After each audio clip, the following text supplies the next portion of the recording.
Biografi Kiai Haji Ahmad Jazuli, Ploso. Dialah Masud, yang mendapat julukan Blawong dari Kiai Haji Zainuddin. Kelak di kemudian hari ia lebih dikenal dengan nama Kiai Haji Ahmad Jazuli Usman, pendiri dan pengasuh Pondok Pesantren Al-Falah, Ploso, Kediri. Diam-diam Kiai Haji Zainuddin memperhatikan gerak-gerik santri baru yang berasal dari Ploso itu. Dalam satu kesempatan, sang pengasuh pesantren bertemu Masud memerintahkan untuk tinggal di dalam pondok. Le, endang ning pondok. Kulo mboten gadah sangu, Pak Kiai. Ayo, Le, besok kowe arep dadi blawong, Le. Masud yang tidak mengerti apa artinya blawong, hanya diam saja. Setelah 3 kali meminta, barulah Masud menurut perintah Kiai Zainuddin untuk tinggal di dalam bilik pondok. Sejak itulah, Masud kerap mendapat julukan Blawong. Ternyata Blawong adalah burung perkutut mahal yang bunyinya sangat indah dan merdu. Si Blawong itu dipelihara dengan mulia di istana kerajaan Bawijaya. Alunan suaranya mengagumkan, tidak ada seorang pun yang berkata-kata tatkala Blawong sedang berkicau, semua menyimak suaranya. Seolah burung itu punya karisma yang luar biasa. Ia lahir di awal abad 19, tepatnya tanggal 16 Mei tahun 1900 Ia adalah anak Raden Mas Usman seorang onder distrik penghulu kecamatan. Sebagai anak bangsawan, Masud beruntung, karena ia bisa mengenyam pendidikan sekolah formal seperti SR, Mulo, His bahkan sampai dapat duduk di tingkat perguruan tinggi Stovia, Fakultas Kedokteran UI sekarang di Batavia. Belum lama Masud menempuh pendidikan di Stovia, tak lama berselang Pak Naib, demikian panggilan akrab Usman kedatangan tamu, Kiai Haji Ma'ruf Kedunglo, yang dikenal sebagai murid Kiai Kolil, Bangkalan, Madura. Pundi Masud? Tanya Kiai Ma'ruf. Ke Batavia. Dia sekolah di jurusan kedokteran, jawab ayah Masud. Saene Masud dipun aturi wangsul. Larene niku ingkang prayogi dipun lebetaken pondok, sebaiknya ia dipanggil pulang. Anak itu cocoknya dimasukkan ke pondok pesantren, kata Kiai Ma'ruf. Mendapat perintah dari seorang ulama yang sangat dihormatinya itu, Pak Naib kemudian mengirim surat ke Batavia meminta Masud untuk pulang ke Ploso, Kediri. Sebagai anak yang berbakti ia pun kemudian pulang ke Kediri dan mulai belajar dari pesantren ke pesantren yang lainnya yang ada di sekitar Krasidenan Kediri. Masud mengawali masuk pesantren Gondang Legi di Nganjuk yang diasuh oleh Kiai Haji Ahmad Soleh. Di pesantren ini ia mendalami ilmu-ilmu yang berkaitan dengan Al-Quran, khususnya tajwid dan kitab jurumiyah yang berisi tata bahasa Arab dasar, Nahwu, selama 6 bulan. Setelah menguasai ilmu Nahwu, Masud yang dikenal sejak usia muda itu gemar menuntut ilmu kemudian memperdalam pelajaran tasrifan ilmu sorof selama setahun di Pondok Sono, Sidoarjo. Ia juga sempat mondok di Sekar Putih, Nganjuk yang diasuh Kiai Haji Abdul Rohman. Hingga akhirnya ia nyantri ke pondok yang didirikan oleh Kiai Haji Ali Imron di Mojosari, Nganjuk, dan pada waktu itu diasuh oleh Kiai Haji Zainuddin. Kiai Haji Zainuddin dikenal banyak melahirkan ulama besar, seperti Kiai Haji Wahab Hasbullah pendiri NU dan Rois Am setelah Kiai Haji Hashim Asy'ari, Masud yang waktu itu telah kehabisan bekal untuk tinggal di dalam pondok kemudian mukim di Langgar Pucung, Musala yang terletak tidak jauh dari pondok. Selama di pondok Mojosari, Masud hidup sangat sederhana. Bekal Rp5 sebulan, dirasa sangat jauh dari standar kehidupan santri yang pada waktu rata-rata Rp10. Setiap hari, ia hanya makan 1 lepek piring kecil, dengan lauk pauk sayur ontong, jantung, pisang atau daun luntas yang dioleskan pada sambal keluak. Sungguh jauh dikatakan nikmat apalagi lesat. Di tengah kehidupan yang makin sulit itu, Pak Naib Usman, ayah tercinta meninggal. Untuk menompang biaya hidup di pondok, Masud membeli kitab-kitab kuning masih kosong lalu ia memberi makna yang sangat jelas dan mudah dibaca. Satu kitab kecil semacam Fathul Qorib, ia jual Rp2,5, seringgit, hasil yang lumayan untuk membiayai hidup selama 15 hari di pondok itu. Setelah mondok di Mojosari, Masud kemudian dijodohkan dengan Ning Badriyah putri Kiai Hozin, Widang, Tuban ipar Kiai Zainuddin. Namun rupa-rupanya antara Kiai Khozin dan Kiai Zainuddin saling berebut pengaruh agar Mas'ud mengajar di pondoknya. Di tengah kebingungan itulah, Mas'ud berangkat haji sekaligus menuntut ilmu langsung di Mekah. Haji Jazuli, demikian nama panggilan namanya setelah sempurna menunaikan ibadah haji. Selama di Tanah Suci, ia berguru pada Syekh Al-Alamah Al-Alaidrus di Jabal Hindi. Namun, ia di sana tidak begitu lama, hanya sekitar 2 tahun saja, karena ada kudeta yang dilancarkan oleh kelompok Wahabi pada tahun 1922 yang diprakasai Pangeran Abdul Aziz As-Saud. Di tengah berkecamuknya perang saudara itu, Haji Jazuli bersama 5 teman lainnya berziarah ke makam Rasulullah di Madinah. Sampai akhirnya Haji Jazuli dan kawan-kawan itu ditangkap oleh pihak keamanan Madinah dan dipaksa pulang lewat pengurusan konsulat Belanda. Sepulang dari Tanah Suci, Mas'ud kemudian pulang ke tanah kelahirannya, Ploso, dan hanya membawa sebuah kitab yakni Dalailul Khairat. Selang 1 tahun kemudian, 1923 ia meneruskan nyantri ke Tebuireng Jombang untuk memperdalam ilmu hadits di bawah bimbingan langsung Hadratus Syekh Kiai Haji Hashim Asy'ari. Tatkala Haji Jazuli sampai di Tebuireng dan sowan ke Kiai Haji Hashim Asy'ari untuk belajar, Hadratus Syekh sudah tahu siapa Jazuli yang sebenarnya, kamu tidak usah mengaji, mengajar saja di sini. Haji Jazuli kemudian mengajar tafsir Jalalain. Bahkan ia kerap mewakili Tebuireng dalam Batsul Masail, seminar, yang diselenggarakan di Kenes, Semarang, Surabaya, dan sebagainya. Setelah dirasa cukup, ia kemudian melanjutkan ke pesantren Tremas yang diasuh Kiai Haji Ahmad Dimyati, adik kandung Syekh Mahfuz Atarmasi. Tak berapa lama kemudian ia pulang ke kampung halaman, Ploso. Sekian lama Jazuli menghimpun air keilmuan dan keagamaan. Ibarat telaga, telah penuh. Saatnya mengalirkan air ilmu pengetahuan ke masyarakat. Dengan modal tekad yang kuat untuk menanggulangi kebodohan dan kezoliman, ia mengembangkan ilmu yang dimilikinya dengan jalan mengadakan pengajian-pengajian kepada masyarakat Ploso dan sekitarnya. Hari demi hari ia lalui dengan semangat istiqomah menyiarkan agama Islam. Hal ini menarik simpati masyarakat untuk berguru kepadanya. Sampai akhirnya ia mulai merintis sarana tempat belajar untuk menampung murid-murid yang saling berdatangan. Pada awalnya hanya 2 orang, lama-kelamaan berkembang menjadi 12 orang. Hingga pada akhir tahun 1940-an, jumlah santri telah berkembang menjadi sekitar 200 santri dari berbagai pelosok Indonesia.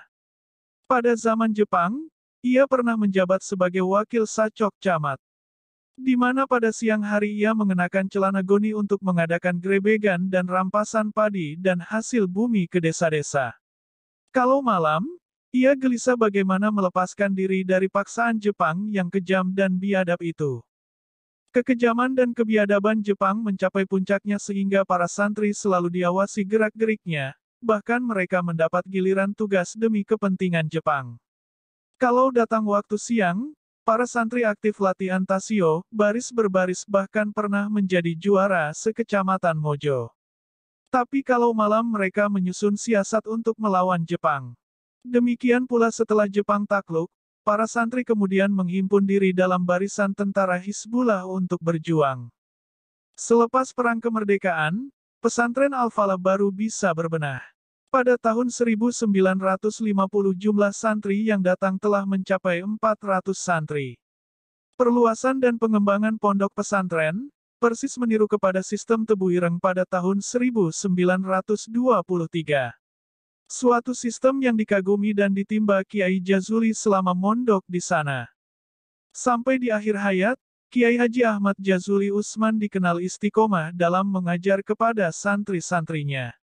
Saat memasuki usia senja, Kiai Jazuli mengajar kitab Al-Hikam Tasawuf secara periodik setiap malam Jumat bersama Kiai Haji Abdul Majid dan Kiai Haji Munzir. Bahkan sekalipun dalam keadaan sakit, beliau tetap mendampingi santri-santri yang belajar kepadanya. Riyadoh yang ia amalkan memang sangat sederhana namun mempunyai makna yang dalam. Beliau memang tidak mengamalkan wiridan-wiridan tertentu. Thoriko Kiai Jazuli hanyalah belajar dan mengajar, ana thoriqoh ta'lim wa ta'alum, katanya berulang kali kepada para santri. Hingga akhirnya Allah berkehendak memanggil sang Blawong ke hadapannya, hari Sabtu Wage tanggal 10 Januari tahun 1976, 10 Muharram 1396 Hijriah. Beliau meninggalkan 5 orang putra dan 1 putri dari buah perkawinannya dengan Nyai Rodiah, yakni Kiai Haji Ahmad Zainuddin, Kiai Haji Nurul Huda, Kiai Haji Hamim Gusmik, Kiai Haji Fuad Munim, Kiai Haji Munif dan Ibu Nyai Hajah Lailatus Badriyah. Ribuan umat mengiringi prosesi pemakaman sosok pemimpin dan ulama itu di sebelah Masjid Kenaiban, Ploso, Kediri. Konon, sebagian anak-anak kecil di Ploso, saat jelang kematian Kiai Haji Jazuli, melihat langit bertabur kembang. Langit pun seolah berduka dengan kepergian sang Blawong, yang mengajarkan banyak keluhuran dan budi pekerti kepada santri-santrinya itu. Masa menuntut ilmu agama hijrah ke pesantren Masud sudah resmi menetap di Batavia. Dari tempat yang jauh itu terkadang ia terbayang kampung halamannya. Teringat akan ayah ibunya, saudara-saudaranya atau teman sebayanya. Dalam hati ia bertekad tak akan mengecewakan harapan orang tuanya. Daku harus belajar dengan sungguh-sungguh, aku harus berhemat agar orang tuaku tak memikul beban yang berat. Aku harus pulang sukses, dengan menggondol nama kebesaran Dr. Mas Masud Usman. Pernyataan itulah yang selalu dicamkan dalam hatinya. Telah membayangkan betapa bangga dan bahagianya kedua orang tua dan saudara-saudaranya bila kelak dirinya sukses menjadi seorang sarjana, keluarganya akan turut terhormat. Tiba-tiba sepucuk surat datang. Sebuah surat dari Ploso. Kabar apa gerangan yang disampaikan oleh keluarganya dalam surat tersebut? Sebagaimana lazimnya seorang mahasiswa yang jauh di rantau, hatinya dak-dikduk harap-harap cemas, karena tak mampu menahan rasa penasaran. Isi surat itu sungguh di luar dugaan, Masud diminta segera pulang ke Ploso, padahal kehadirannya di Batavia belumlah lama. Pak Naib beserta istri tengah menunggu kedatangan anaknya di Ploso. Dari hari ke hari sejak surat telah terkirim pasangan suami istri itu terus menunggu dengan sabar. Akhirnya datang juga yang ditunggu-tunggu. Masud merasa lega dan bahagia berada kembali di tengah-tengah keluarganya, demikian pula kedua orang tuanya merasa bersyukur menerima kedatangan anaknya dengan selamat. Pak Naib tahu kalau Masud sangat lelah di perjalanan, oleh karena itu disuruhnya makan terlebih dahulu dan kemudian istirahat secukupnya. Rasanya belum pantaslah untuk melakukan pembicaraan serius dalam kondisi lelah seperti itu. Namun diam-diam sebenarnya kedua orang tua itu menyimpan tanda tanya besar yang belum terjawab. Bagaimanakah perasaan Masud dengan digagalkannya kuliah di Fakultas Kedokteran?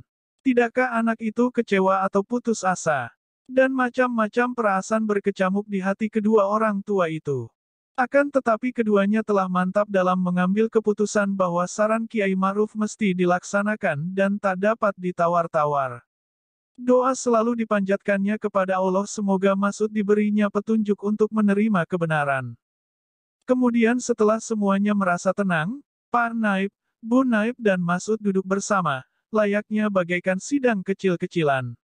Ada yang perlu kita bicarakan, begitulah Pak Naib dan mengawali pembicaraan. Lalu Pak Naib menceritakan apa yang terjadi selama Masud tidak ada di rumah. Bahwa Kiai Ma'ruf tidak menyetujui perihal kuliahnya di Fakultas Kedokteran, orang tua itu menjelaskan keinginannya agar Masud melepaskan cita-citanya untuk menjadi dokter. Kini dia harus pindah ke dunia baru, dunia pondok pesantren. Masud terdiam sambil merunduk hormat, tetapi dalam benaknya dia tengah memikirkan jawaban apa yang akan disampaikannya. Rasanya tak mungkin dia akan membantah keinginan orang tuanya, lebih-lebih pencetusnya adalah Kiai Ma'ruf seorang ulama yang disegani oleh setiap orang termasuk Pak Naib serta Masud sendiri.